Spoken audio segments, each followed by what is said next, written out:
Disclaimer dulu, ini bukan video review. Jadi jangan harap ada pembahasan detail, nyebutin spek, atau benchmark pakai angka-angka gitu. Kalau kalian cari video MacBook Air M1 yang proper, plus video ini dan tonton videoku yang sebelumnya. Nah, kalian bisa klik link yang ada di sini. Video ini cuma sharing pengalaman pakai MacBook Air M1 selama 1 tahun lebih, dari 2022 sampai hari ini. Apalagi kalau kalian berencana pakai MacBook Air M1 buat edit video dan juga ngoding. Ini pas banget sesuai sama background pakaiku. Oke, jadi background dan skenario pakaiku seperti ini. Karena aku masih jadi karyawan dan konten aja. Kerjaanku yang paling ringan adalah pertama ngoding, kedua browsing dan ngetik buat script YouTube. Dan yang paling berat adalah pertama jalanin scaffold. Kalau yang belum tahu, ini biasanya dia ada ngeran Docker, kedua editing video buat YouTube. Bang, ngoding termasuk kerjaan ringan. Di caseku ringan. Posisiku sekarang sebagai DevOps Engineer, dan yang aku coding cuma seputaran manifest Kube, Terraform atau Terragram, sama Groovy. Sedikit-sedikit ngoding Python atau Bash, tapi itu udah jarang banget, jadi masih tergolong ringan lah. Memang umur MacBook Air M1 ini sudah bisa dibilang tua. Dia rilis dari tahun 2022 bulan November. Berarti sudah 2 tahun lebih sampai hari ini. Tapi masih worth for the money banget. Apalagi sejak ada MacBook dengan chip M2, MacBook Air M1 ini makin turun harganya. Jadi makin worth untuk kalian beli. Oke, alasan pertama adalah di daya tahan baterainya. Baterainya ini badak banget. Kalau cuma buat coding yang berbau DevOps doang, ini seharian nggak di charge juga masih bisa. Caseku aku pakai kerja dari jam 9 pagi sampai jam 6 sore. Dan ada meeting online, plus selalu buka Spotify untuk musik. Dan baterai health MacBook Air M1 ku ini masih di 98% setelah penggunaan selama 1 tahun lebih. Jadi kalau kalian mau pakai buat kerja di luar rumah, nggak perlu pusing nyari tempat yang ada colokannya. Karena kalian tahu, baterai MacBook Air M1 kalian nggak bakal cepat habis. Alasan yang kedua, enteng. MacBook Air M1 ini enteng banget. Beratnya hanya 1,29 kg. Jadi kalau mau dibawa buat pindah-pindah tempat kerja, itu gampang banget. Udah baterainya awet, enteng pula. Memang sih aku jarang banget keluar rumah.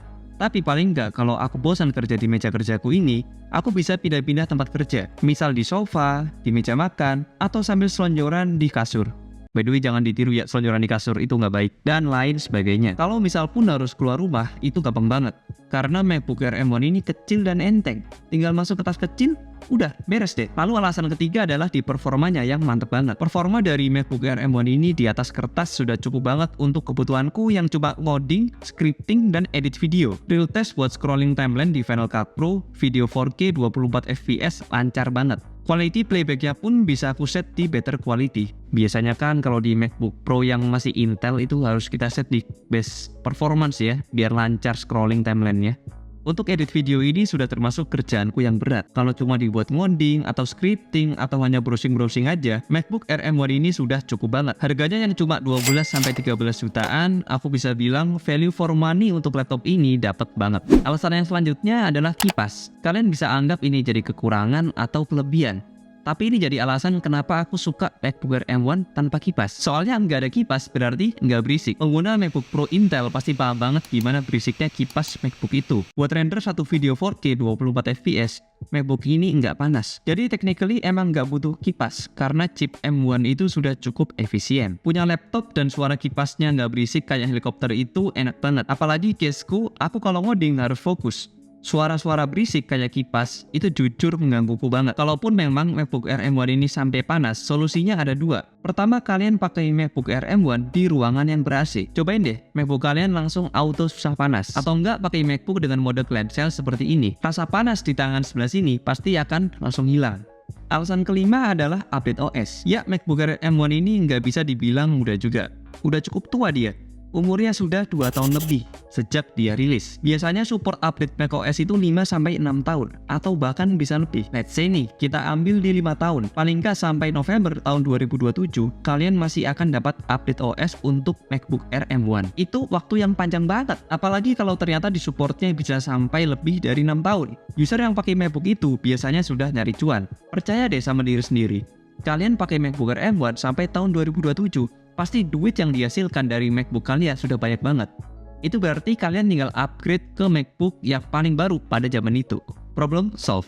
Alasan keenam adalah desain yang timeless, ditambah build quality yang bagus banget. Desain MacBook itu emang Emang jadul sih, udah lama banget. Ini dari 2015 sampai sekarang itu sama, mirip-mirip lah. Tapi coba lihat lagi deh, desainnya ini buat beberapa tahun ke depan kayaknya nggak akan terlihat jadul. Jadi kalau kalian beli MacBook Air M1 ini sekarang, dan kalian pakai sampai tahun 2027, desain MacBook kalian ini masih terlihat bagus. Ditambah MacBook Air M1 sudah menggunakan Magic Keyboard yang feel mengetiknya itu enak. By the way, buat kalian yang penasaran, seperti ini typing testnya.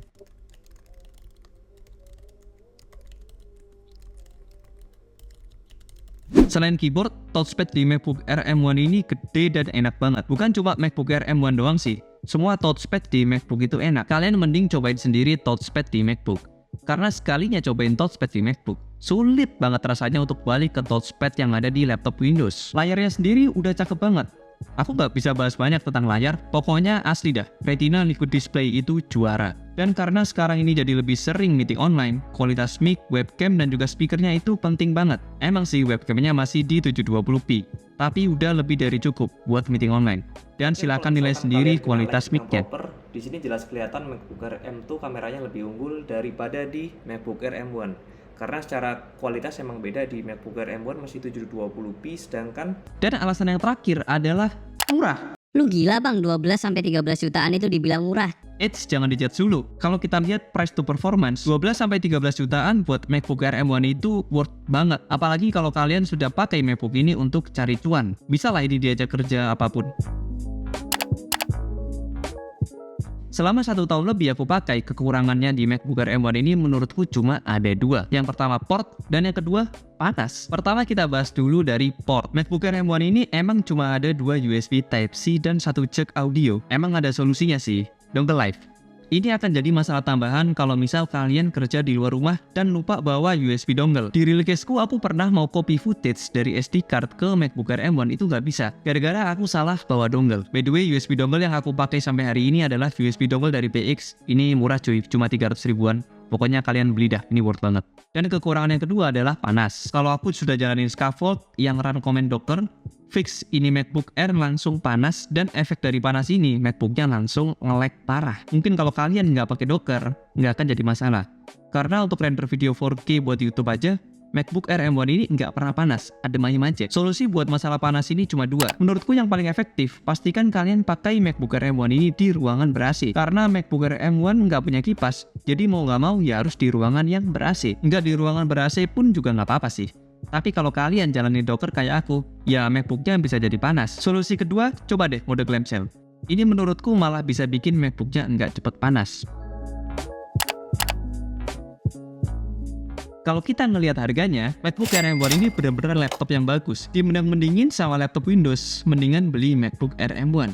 Selama kalian carinya laptop buat productivity, best value for money jelas ada di MacBook Air M1. Tapi sekarang kan di 2023 sudah ada ini nih, sudah ada MacBook Air M2.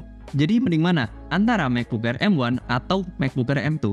Nah, kalau kalian yang penasaran sama perbandingannya, kalian bisa tulis di kolom komentar. Nanti akan aku buatkan videonya. Oke, aku Furi Akbar. Sampai jumpa di next video. Dadah. Bagus juga ya MacBook Air M2.